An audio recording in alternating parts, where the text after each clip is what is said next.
Hello, everyone. Welcome to the Love Rising podcast. We're so excited. We have Lauren and Jenna from the Body Love Society with us today. And we're going to be talking about body love and boundaries. And we'll just have a conversation because I know these ladies are awesome. They have their own podcast.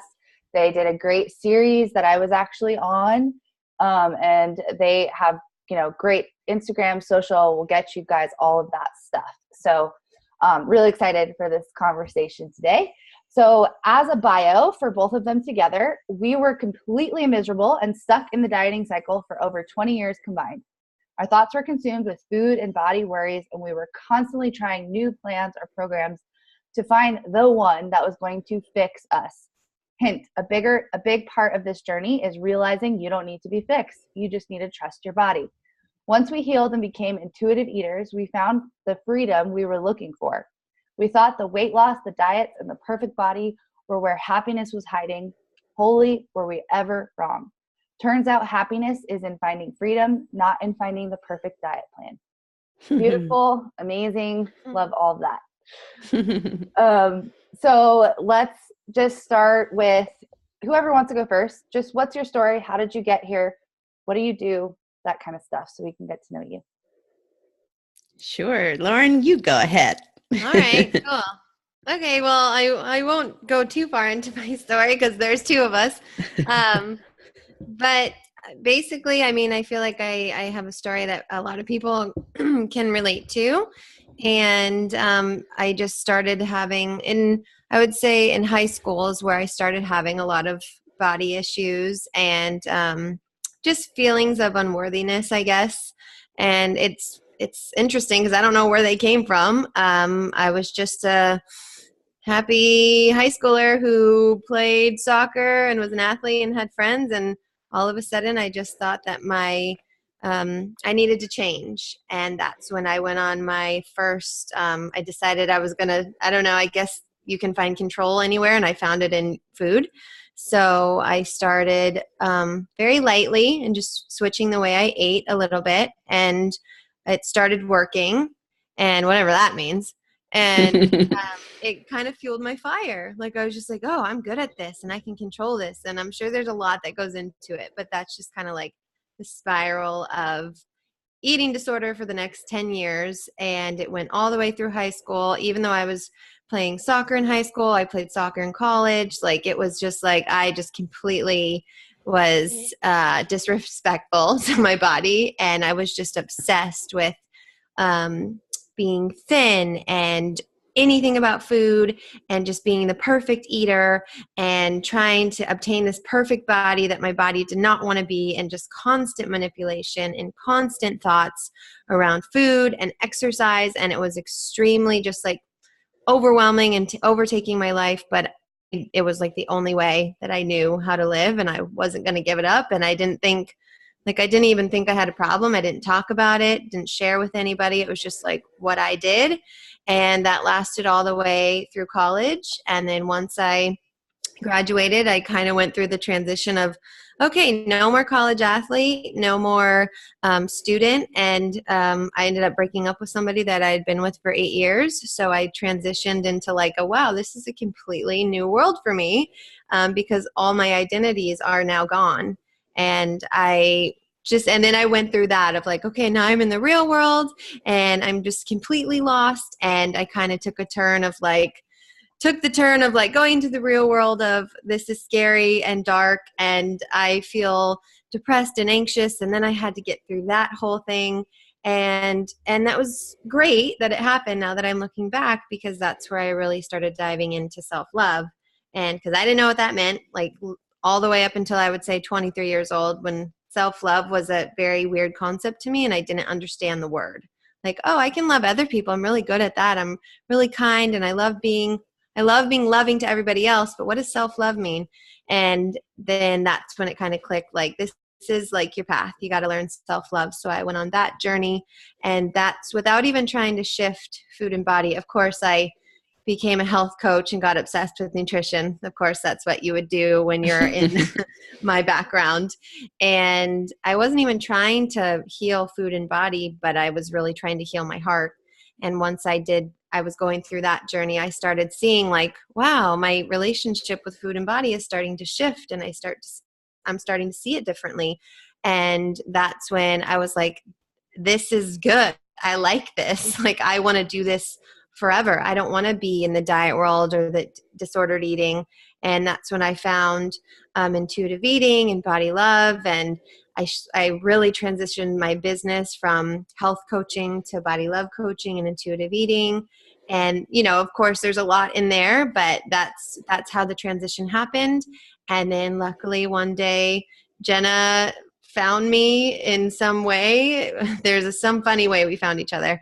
And she interviewed me on one of her speaker series, and we just kind of hit it off. And we were like, hey, what's up? Like, we're cool. We like talking. And she kind of was like, let's do something together. And I was like, yeah, let's do it. So then that's when the Body Love Society was formed. And like within the next month, we were starting group coaching programs, and we've been doing that ever since. For the past year and a half, we've been helping women, and that's what we do together every day. And I love it, extremely passionate about it. And I would hope that we're going to be doing this together forever. So yeah, that's pretty the gist. Yeah. Yeah, I love that. And I think, and I want to let Jenna talk first and tell her story, but I love that you kind of came at it from a roundabout way, because it was like, it wasn't really about the food. Because I think a lot of people come at it from the food. I mean, people that I work with specifically, that I have the most experience with, are people who are definitely coming at it from this idea of like, I'm tired of being obsessed with food. Mm-hmm. And then the other things kind of like blossom from there, then they're like, oh, and in this way and just to tie it into boundaries too, it's like that I need these boundaries in my relationships, and I need these boundaries in my work. And then it like kind of comes together, but it's just an interest, there's all different paths to the same. Yeah. And Jenna and I are so interesting because we are so parallel, but we have a lot of different stories. So she will share with you how she kind of went in a different way. Yeah.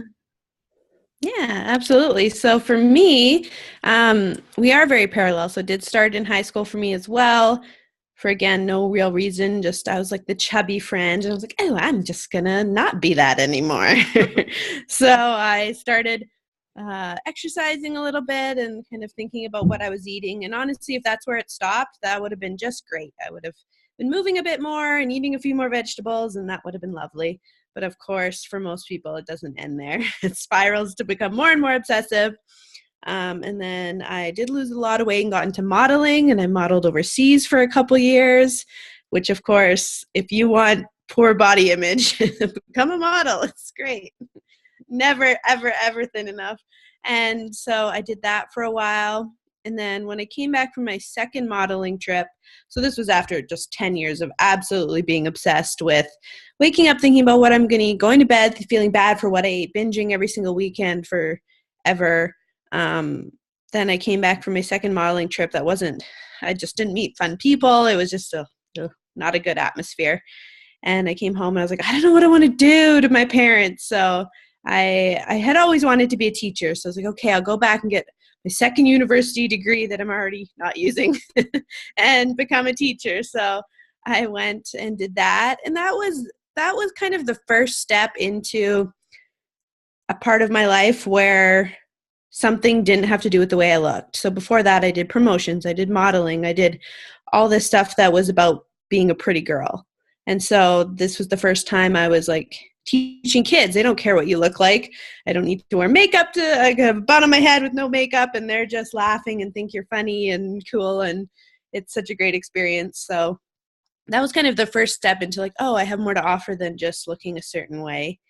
And then I had just like a few instances in a row where I, of course, also got into health coaching. So I sold Beachbody stuff for like 2 months, and I was like, nope, I can't do it. But I tried.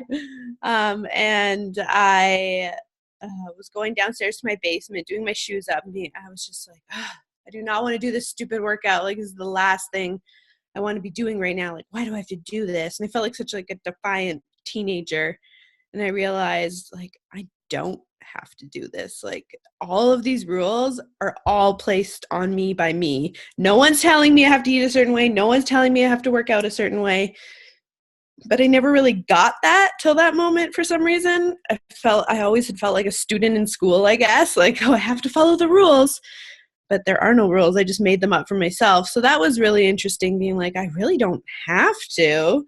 And then the last little kind of piece of the puzzle was I was going on vacation with my now husband and his parents. And like, it's my husband and his parents. They love me, and like I don't have to look perfect for them. Like, it's not like it's spring break or anything. Like, it's just a fun trip. And I was like trying on a bathing suit. Oh my gosh, like, this will be so fun when I lose 5 more pounds and have a 6-pack, and it's gonna be so great, and blah blah blah. And I was like, oh my God, I cannot just be excited for anything. I'm always have conditions. I can't be excited for anything in the moment. I always am excited for when I change and become good enough, then it'll be really fun. And then so I realized that, and I was like, oh my gosh, I have all these things that I like kind of coming out of the woodwork. And so I did go about it a more kind of head-on way of, I don't want to be like that anymore. And it was really kind of miraculous how just naturally it happened. I hadn't read the book Intuitive Eating yet or anything, but I was just like, I'm just going to eat, try to be normal. Because I had before that gone to dietitians, gone to people to be like, how do I eat normally? Like, I don't even know anymore. I either eat everything I see or I eat nothing. Like, I don't know how to eat normal. So I just started like allowing more foods and getting more comfortable. And when I realized that that grip I was holding on to try to stay a certain weight was like, oh, when I let go, it was actually just a small shift to the left, and my body was happy. Like, you hold on so tight thinking, if I let go, I'm going to binge and I'm going to eat everything and I'm going to gain 100 pounds and it's going to be horrible. I'm going to be so unhealthy and disgusting. And then when you finally do let go and you realize, okay, like, I actually, like, from the outside world, I hardly look any different. And now I'm so happy. Like, it's amazing how such a small shift needs to be made for you to heal, but it's so scary to make that shift. And then you realize the shift was so small. But then, and then kind of followed on Lauren's ending there of, started this business, no idea what I was doing at the beginning, just had a website that had absolutely nothing on it, just like, hi, I'm me, and don't diet. And then it was very good. And then from there grew, and now we have the Intuitive Eating Academy, which is our program. And it's just so fun to see women be like, I've been binging for 20 years. And then within 3 months, oh my gosh, I haven't binged in 2 months. I haven't eaten, like, I didn't even realize it. Like, how did that happen? And it's just so cool how you can repair your relationship with food in your body. Not easily, but it doesn't have to take 20 years. Like just because you've dieted for 20 years doesn't mean it has to take 20 years to heal from it. And that's really cool to see, is how when you do let go and trust someone to guide you, like, it can happen so quickly. And it's just, that's the most fun work to do. Oh yeah, totally. That's so true. And it's true, like, that. I love pointing that out, that it can go pretty quickly. It's our default, our default is really to be happy and know what we need to eat and feel confident in that. And I think we have been so, like, holding on to this idea of what we need to do for so long that it can feel like that's the default, but it's really not. It's really just like letting go a little bit, and you can, like, float back up to the surface and be like, okay, I'm good. I know what to do. This, yeah. Yeah. Is that you taking notes, Kylee? I feel like those are really good questions. Yeah. I have a few questions that came up. So can we dive into them? Okay. So there's one thing that really came up for me that I think I know I've had to understand, and my clients and anyone listening to this might go, can you explain a little bit more the difference between, like, rules versus boundaries? Because you were talking about how you were setting all these rules, which, we don't have to. It's like the shoulds. You take care of your pile of shoulds, but But when we look at boundaries, how do we kind of see the difference and the variation between setting respectful boundaries around our body and the things we do and how we respect it versus the rules of the things that we have to do?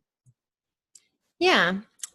So I would say that, well, I think that you said it perfectly, is like rules are disrespectful to our body and boundaries are respectful. Like that's like the first thing.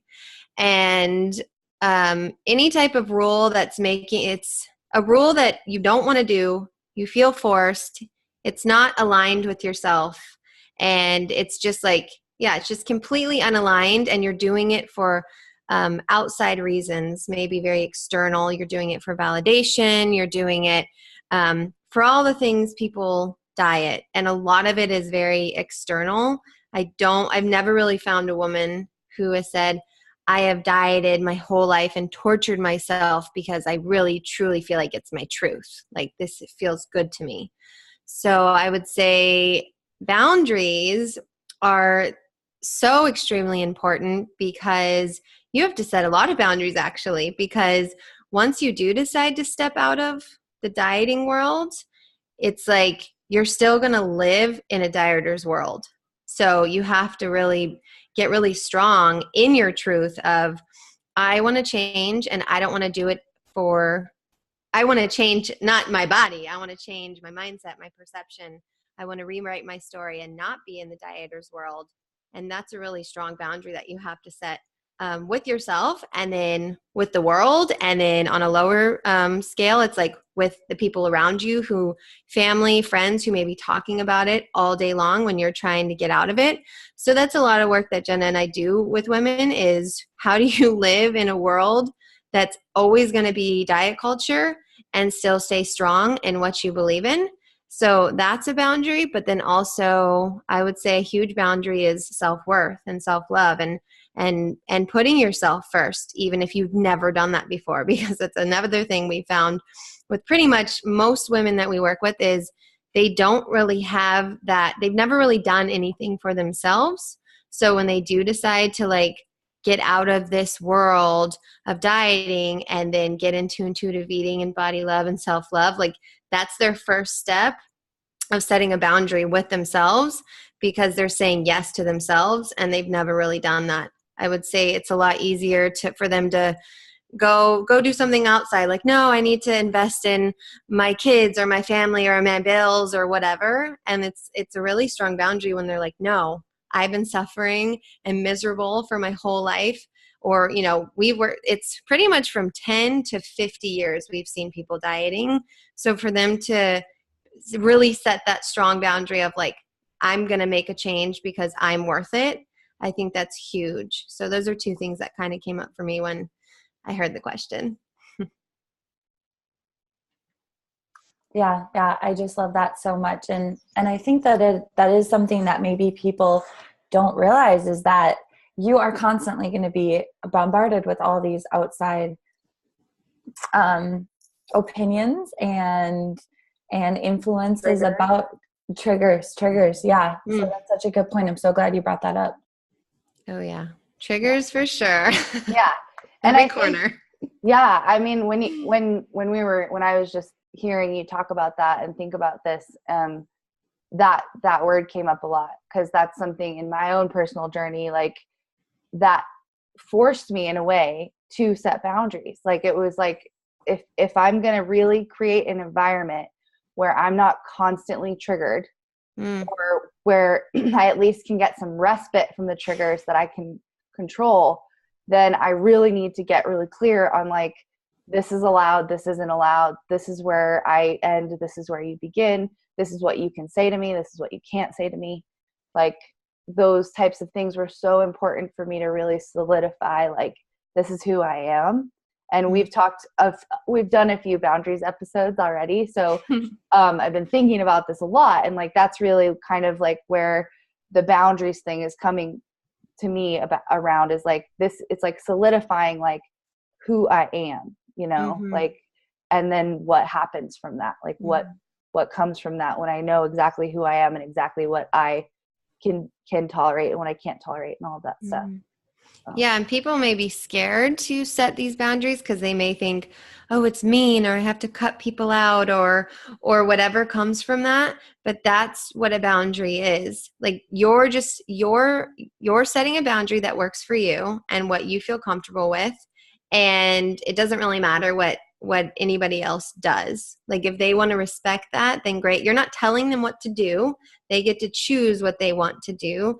So it really doesn't have to be like you really get to set your own boundary, like what feels good to me, and not make it about somebody else. Like, oh, it's mean, or I shouldn't be doing this. It's like it really is important for you to do it for yourself, and then it's up to the people around you to either respect it or not.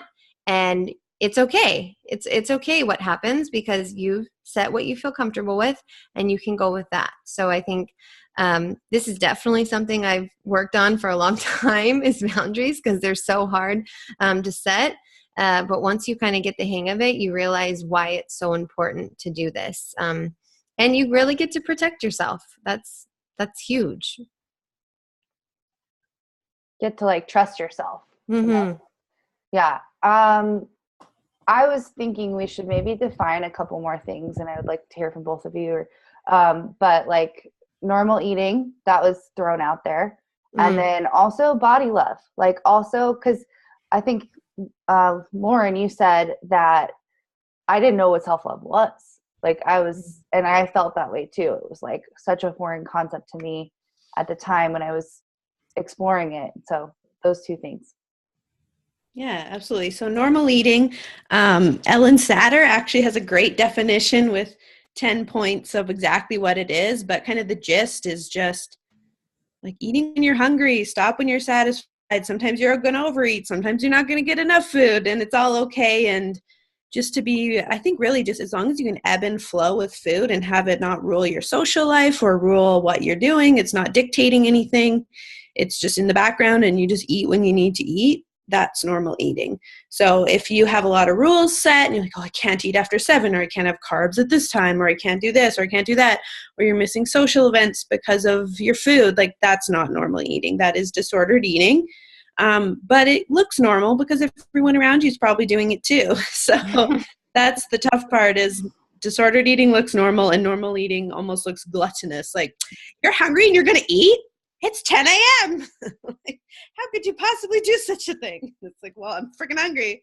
So when I have to pee, I go pee. So what's the damn difference? Like, so that's normal. Normal eating is just like hunger is a biological function. Honor it when you feel it. Carry on with your day.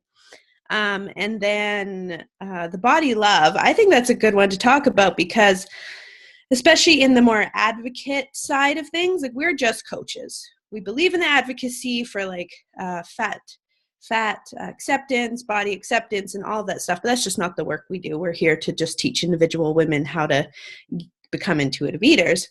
But in the advocate world, people are like, don't tell people to love their body. Like everyone, like people have, especially when we're privileged, thin, white women telling everyone, love your body. But I do think people kind of skew the definition a little bit of, it doesn't mean you have to love the way you look. It doesn't mean you have to love every inch of yourself, because I love my mom, but she pisses me off a lot. So it's like, you can love something, and really it's respect might be a better word. Like you can respect your body, honor it, give it what it needs. Don't beat it up. Don't be so hard on it. Don't be so mean. And just care and accept it every single day and just treat it the best you can and move on. But the minute you say love, people think you have to think you're so hot and sexy and that you're so amazing looking. And it's nothing to do with the way we look and nothing to do with the way our bodies look. Because we really have learned in our work and in practicing intuitive eating ourselves that your body's going to do what your body's going to do. If your body's going to be thin, your body's going to be thin. If your body's going to be fat, your body's going to be fat. It doesn't really matter what you do, which is why people probably notice when they lose weight, they just gain it back because that's their body's like, no, I don't want to be this weight. I want to be the weight we were before. And so it drags you back there. So to stop fighting against that and just accept it, accept your body, love your body, and respect your body, you're actually going to treat it better because I don't own anything I hate that I treat well. So but diet culture teaches us, like, if you hate yourself enough, then you'll be fit and thin and you'll eat great and it'll be awesome. It's like, no, that does not work for anybody. And I think we all know that because it fades quickly. If you hate yourself for, say, a month and you're working really hard and that hate is really motivating you, you're going to the gym and it's awesome. And then you're like, your hate, it's all fueled by negativity. So then eventually you feel bad about yourself and you go and you eat everything in your pantry. Whereas if you're like, wow, I'm going to move my body today because that would feel so good. And wow, I'll feel so energetic. And you go and you move and you eat when you're hungry and it's just all out of love. That doesn't disintegrate. Like, that motivation isn't going to go south. Like, that's just a positive thing that you get to live in every day. So we definitely recommend focusing on it for everybody. Mm-hmm. And just to add to that, which we've heard a lot, is a lot of women have trouble accepting their bodies because they think if they accept their bodies, then they are letting themselves go. Like, if I accept where I'm at, which I don't like, then that means I'm not going to do anything about it. I'm just going to let myself go. Never going to feel good in my body ever again. And it's just going to be horrible. And that is not where we're coming from. And that's not what body acceptance means at all. It really gives you, body acceptance really is the gateway to feeling good in your body and to having a good relationship with it. So we like to tell people, like, relax. Like, first of all, let's just get to body neutrality. Like, if you're just neutral, like, that's great. You don't have to love. You don't have to do extra work. Just like get to a place where it's like, okay, this is my body. It helps me walk. Great. Or whatever. Because I know not everybody can do what everybody else can do, but just whatever your body can do, just state that. And that's great. And then you can also go to a place of like, I'm not letting myself go. I care enough about myself to accept myself and be kind and loving. And that will really help you actually tune in even more, which that's why we totally have body acceptance or body love and intuitive eating wrapped together, because that actually helps. Because once you get all the chatter and all the negativity out of your head and you start being a little bit nicer to yourself, then it's a lot easier to be present and tap into what your body's actually asking for. Therefore, you can feel good in your body. Like, we are still all about wellness, all about feeling good in your body, but we are not attached to what you are eating because it doesn't matter. So there's a lot that goes into that. There's a really good quote I saw yesterday. It's just so relevant, and I'm so sorry because I don't remember who posted it, but it said, "You're not letting yourself go, you're just letting yourself be."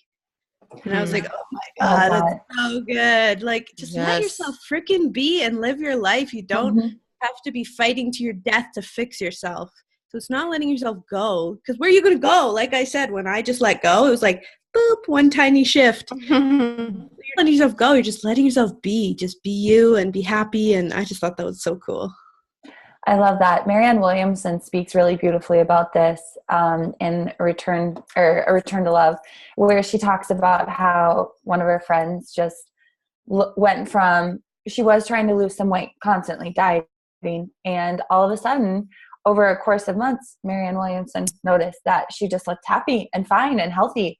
And she asked like what she did, and she said, I just said a prayer that, like, if I'm supposed to be fat, make me okay with it. And if I'm supposed to be thin, make me okay with that. And it's just like when we surrender like that, and it's not this idea of letting go, just like you said, we're human beings just being as we're supposed to.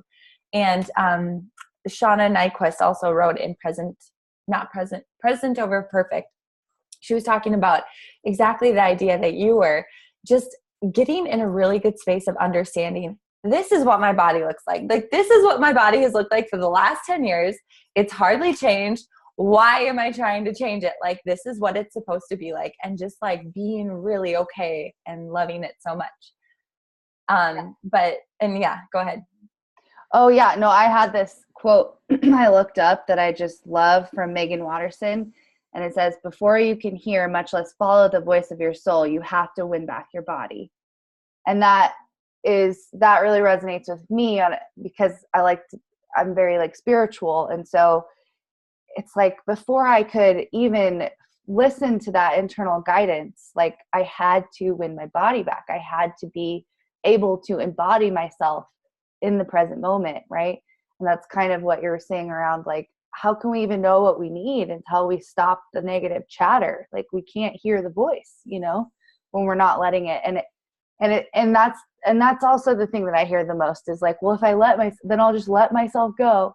The wild horses will come out and I'll just eat ice cream and cookies and pizza all day, every day and not do anything. And it's like, no, man, our bodies want to feel good. Like they want to eat what's best for them. And so, yeah, that process of trusting in ourselves again is where boundaries come in, right? So I would love to kind of riff off of that, Clara. And can you because intuitive eating, this word keeps coming up. We've mentioned it before in some of our podcasts, but we would love to hear from you guys if you could explain that a little bit better. And then maybe when it comes to intuitive eating, maybe we can explore a little bit how we set boundaries and how we have boundaries around that.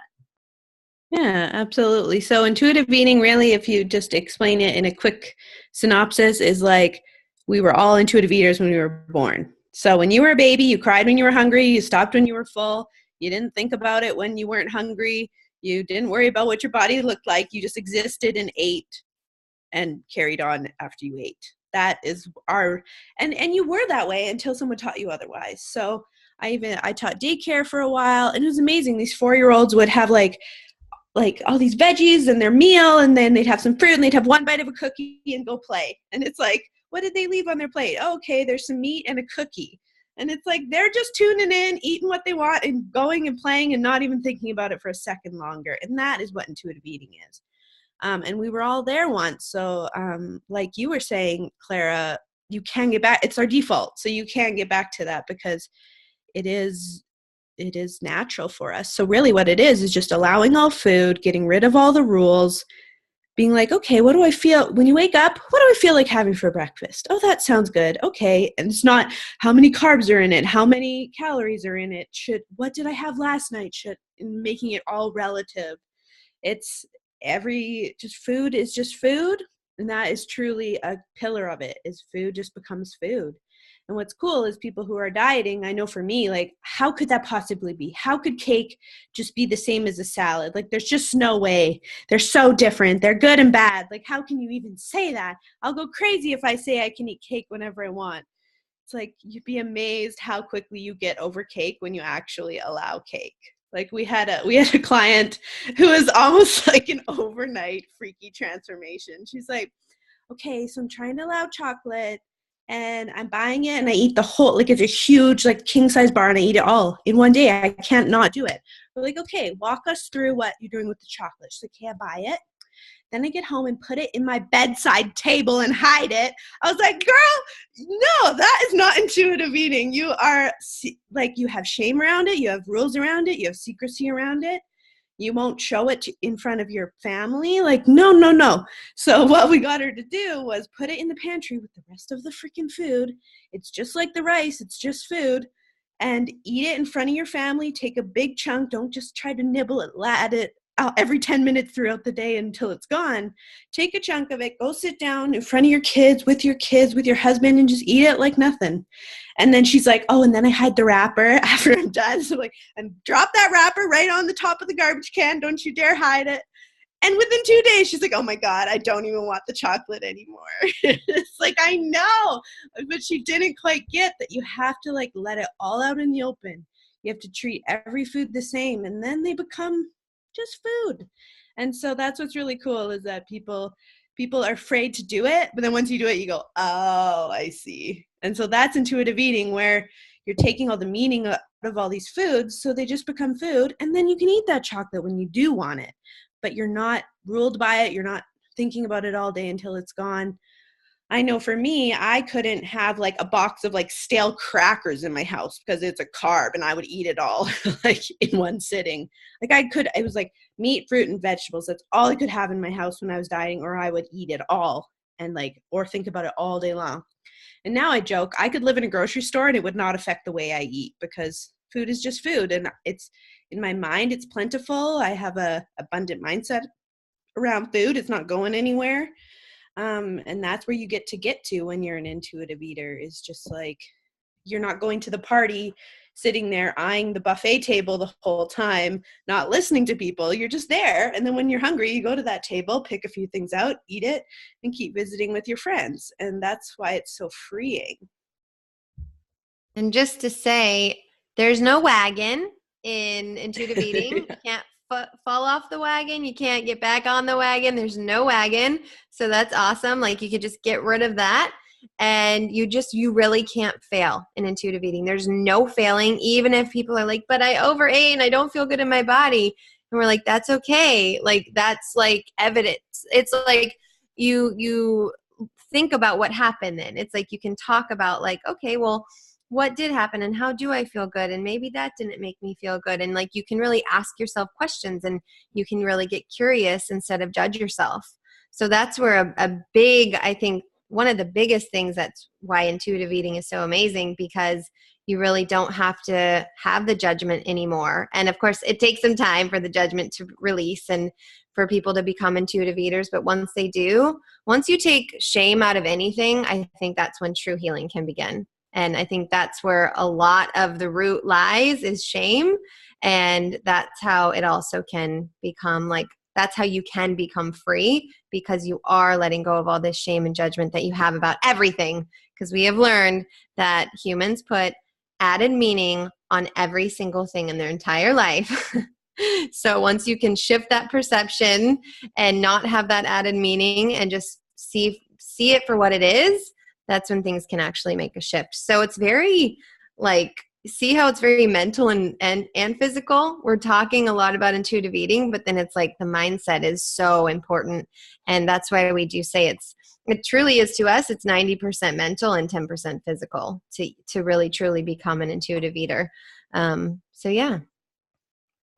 And how do boundaries play into intuitive eating? We've kind of like touched on it like vaguely on like a larger scale. Like you need to have boundaries, you need to know who you are, you need to trust yourself. But like maybe even like an in-person example of like that you guys have experienced where boundaries came into play specifically around intuitive eating. Yeah. I mean, I think it's really getting real with yourself and getting honest about what's actually happening, because we can really see intuitive eating turn into another diet. Like that's very, very easy for intuitive eating. So I think it's really setting a boundary with yourself first. Of course, like the diet world, they're all out there and they're going to try to knock you down because that's what the diet culture does.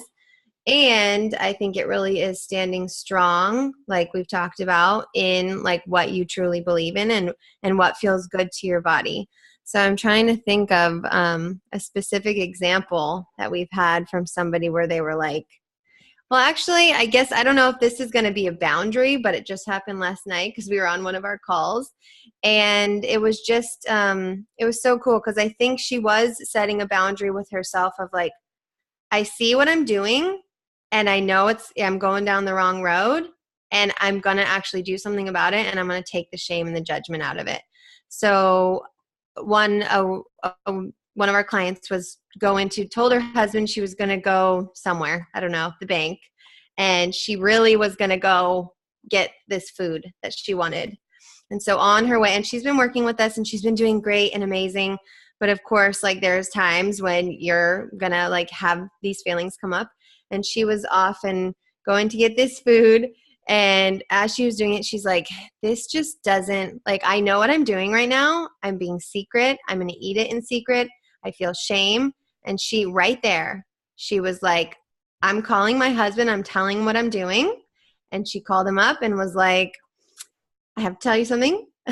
I told you I was going to the bank, but I'm actually on my way to go pick up this meal that I really wanted.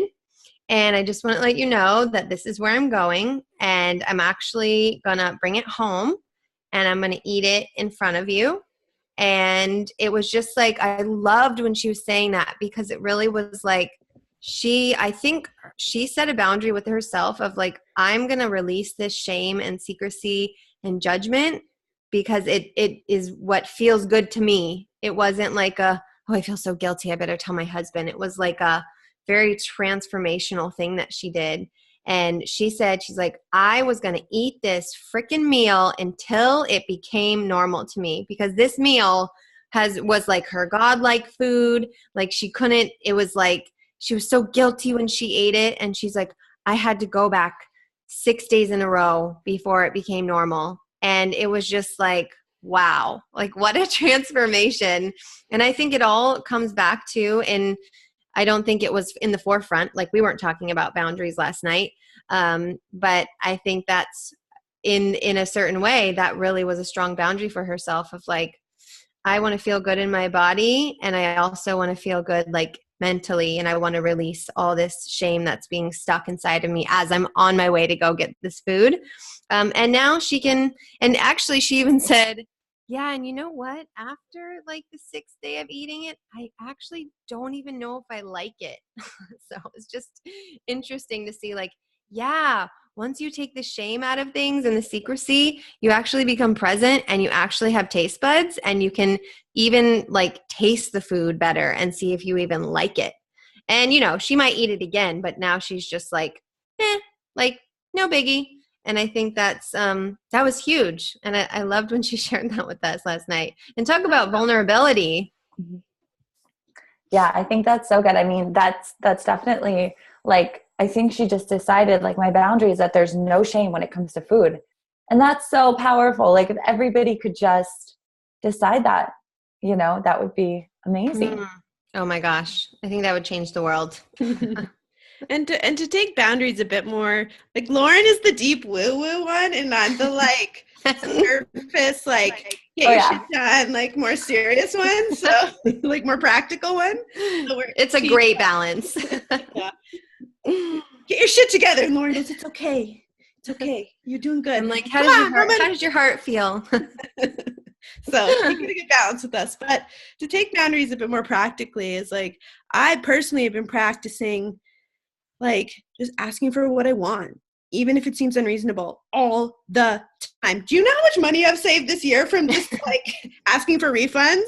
Like we did this coaching program and we're like, this sucks. Like this program is so bad. It was like $5,000 or something for the two of us to do it. I'm like, this is so bad. And they're like, we don't do refunds. I bugged them until they gave us our money back. And I was like, no, this doesn't seem fair. This doesn't seem right. You advertised this program as one thing and it's a different thing. Like this isn't right. And it didn't feel right to me. So my boundary was like, I'm not going to put up with things that I don't feel are fair. And so like even Lauren came and visited in Canada and she got like a soda water or something and they charged us like $5. And I was like, no, this is bubbly water. You're not charging me $5 for it like out of the tap. It's water with air in it. And so like we get your money back, like things like that is so cool because you're realizing like, wow, my opinion has value. I deserve like what I paid for. Like if you get a meal and it's cold, like have the guts to say, hey, can you heat this up? Instead of just, okay, I guess I get what I get and I'll just eat it and not complain. Don't want to make a fuss. Dieters are we want to be small in stature. We want to be small in voice. We want to be small and not make a fuss. But like you got to get out there and start making a fuss about things and asking for what you want all the time. And what's cool is that you're like, wow, life goes my way when I ask for what I want. And it doesn't go my way when I just sit there and complain. And that's another thing is when people have anger, I'm always like, okay, well, did you ask that person to do what you wanted? And it's always like, no. It's like you can't just be mad about something and then not tell the person what you wanted them to do or not ask for that refund or not ask for whatever because like these are all money examples, but like I paid my credit card 1 day late last month and the bank charged me $25. And I was like, I've paid my credit card on time for like 15 years. I'm 1 day late. You're going to charge me $25. So I could have been just mad and be like, oh, the banks are so annoying. They're so bad, blah, blah, blah. But instead I called them and I was like, hey, look, I don't think that's fair. I want a refund on that. And they're like, okay. And it's like, when you set boundaries of like, I'm going to ask for what I want when I want it. And if they say no, who cares? You tried. You did your piece to set your boundary of I'm always going to ask for what I want. And then you carry on and you don't have bitterness. You feel like release all the time because you're like, I'm asking for what I want. Sometimes I don't get it. Sometimes I do, but I'm doing my part to make my life as good as it can be. And then you just carry on from there. So it can be very practical as well, I think. And just relating it back, like I love that. And that's so perfect. And then just relating it, I just had a thought of like an intuitive eating boundary. It's like saying yes or no to food is such a boundary, because it's like sometimes you feel like you always have to say yes, even if you're not hungry, or you have like, or I feel like that's like a boundary too. It's like you can have power in saying no to something that somebody's offering you. And we always tell this story of like, I went one time, I ate dinner, I went to my friend's house, and she's like this professional baker, like amazing. And she just brought out like warm cookies from the oven, and like, who doesn't love that? And when I was there, she was like passing them out, and I just was like, I just ate dinner. Like, I don't even want one. And I love them. There's nothing wrong with them. There's nothing bad about them. Like, it's amazing. And in my head, I almost judge myself of like, oh, well, I'm the body love intuitive eating coach, and I'm anti-diet, and all food is allowed. Like, what are people going to think if I don't take a cookie? And I was like, no, I'm not freaking hungry. Like, I can say no to something because I'm not ready to have it. And, you know, of course I like packed a whole bunch to bring home with me, but it's like, I feel like that's a huge boundary to set, that it's okay to say no to food or yes to food, just because that's how you feel. And there's no outside resource that can tell you any different. Yeah. I love that. I think there's so much about setting preferences, you know, knowing a preference. There's so many people that don't even know their preference. Like, oh, I don't care. Oh, I don't know. Like, what if you did know? You know, if you're one of those people listening and you're like, yeah, I just don't have a lot of preferences, I don't really care. What if you did? What if you did care? What if you did want to go, had a specific restaurant you wanted to go to? What if you did care about what brand of coffee you drink? What if what if you did, right? And like, see what comes up, because that's true. It's like, it's getting to know yourself. And it's not about getting your way all the time. It's not about making a huge fuss, because then it's like you create more issues and you're, stress for yourself. But it is about knowing. It is about knowing, at least. Like, I don't want this $25 fee. I don't want this cookie. And then stating that and being okay with that and how it lands for other people is important. Yeah, we even have like sorry if I interrupted. Nope. We even have like it just came up again. It's like when other people talk, I really, get my brain flowing. And we have like I don't know if we called it something else, Jenna, because we didn't love the word, but the worth it rule. You are worth it. Yeah, do you want to tell them about that? Because so you're good at that. We call it worth it, but I'm like, we're like, that sounds dieters can really misconstrue that. So we changed it to like the you are worth it kind of rule, being like, okay, there's stale donuts in the staff room. You want a donut? You are worth going to the cafe and getting a fresh one. Like, you do not have to settle. You can get what you truly want when you want it. You don't have to eat your kids' gummies in the pantry. Like our one gal who was buying those chocolate bars, and she's like, oh, I don't want to buy the chocolate. So she was still eating stuff. She just was eating stuff she didn't even like her kids' treats. And so it's like, you are worth more than settling for just what's in front of you or what's convenient or what's easy. Like, we have some clients that are like, oh, but it's just so easy to do this or do that. And we're like, you're worth more than easy. Like, you are worth it to get the best version. Your favorite kind and your preferences, like you're saying. And it's just so important to realize that, because as a dieter, you're kind of like, you're almost like a vulture. Like, ooh, there's a stale donut and I don't allow myself donuts, and I'll only allow them if they're given to me for free and they're available and I didn't go out and seek it out. It's like, no, go seek out the freaking donut you actually want, not the gross one in the staff room. Yes. I feel like that's something that I still like even recently had shame about, was like having the preferences, like strong preferences. Like, I don't want that brand of, I know I really like this brand of pizza, and like, that's the one that I want. And just like still having shame around almost like taking up that much space, being like, no, I'm not going to go get coffee from Starbucks. And then it's like, oh, I'm this like snobby. I'll take your Starbucks. Yeah. Okay, great. But that's not even a great example, because I actually go to Starbucks and think it's fine. But it's like, I don't want to go to like that coffee shop. I want to go to that coffee shop, and I won't get coffee at that coffee shop then. It's not like I'm making a stand or being a brat. It's just like, that's not what I want. And I feel like as I've gone on this journey, those preferences have become stronger and like more defined. And then sometimes I feel like, oh, I'm too much, like that classic, like I'm too much, I'm too picky, whatever. But I'm not. Yeah, not too much if you're setting your own boundary. You're worth it. Yeah, I love it. And with that, no, I forgot what I was going to say. Okay, never mind. Well, if you think of it, let us know. We could talk with you ladies forever because this is awesome, but we want to respect your time and your boundaries and ours too. And so we always like to end with, one practical piece of advice for people who are struggling with boundaries around their body and their food and all of that stuff. I think just a great place to start is to, well, firstly, if someone is always talking about dieting and it's bothering you, just say it. Be like, I'm actually not, and it doesn't have to be about them. Make it about yourself. I'm not dieting anymore and I'm not talking about it anymore. So can we talk about something different? You don't have to say like, you always talk about dieting. You need to stop. To make it about yourself. Being like, this is what I'm doing. So can we not talk about it? So that's a great place to set a boundary around diet talk.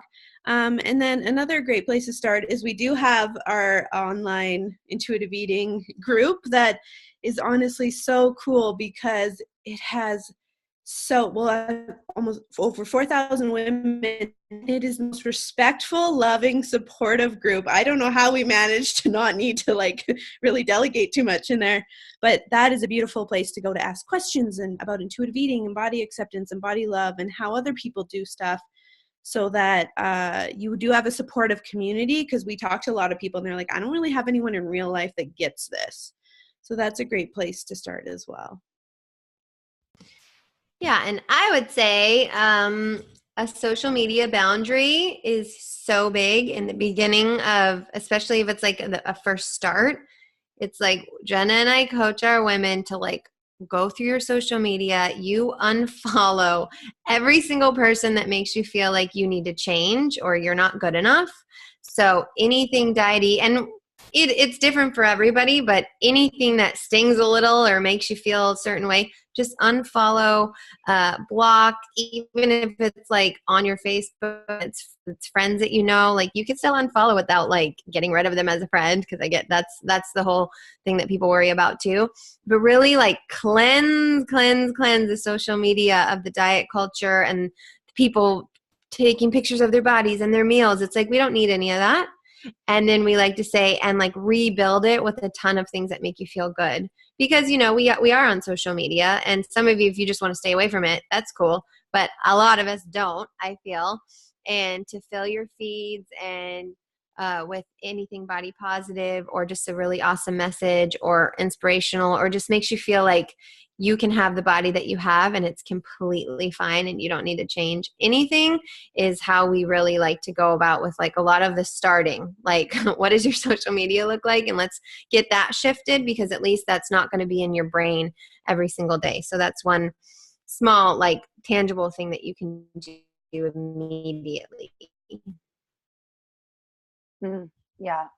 Social media is so important. And I love following, all different types of bodies too. Like that was something that really, really helped me, was like, oh, it's like media is just like all these bodies that are quote unquote perfect.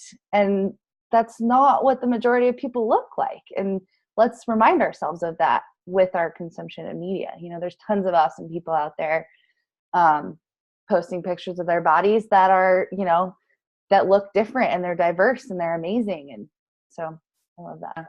I'm so glad you brought that up. I think that's such a great tip and simple to start with. Mm-hmm. Yeah.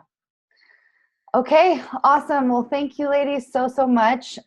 We will talk. Your website is thebodylovesociety.com. Your free online support group is the Body Love Society Facebook group. So if you just search that in Facebook, you'll be able to find it. I'm going to go join it for sure. Instagram is at the Body Love Society.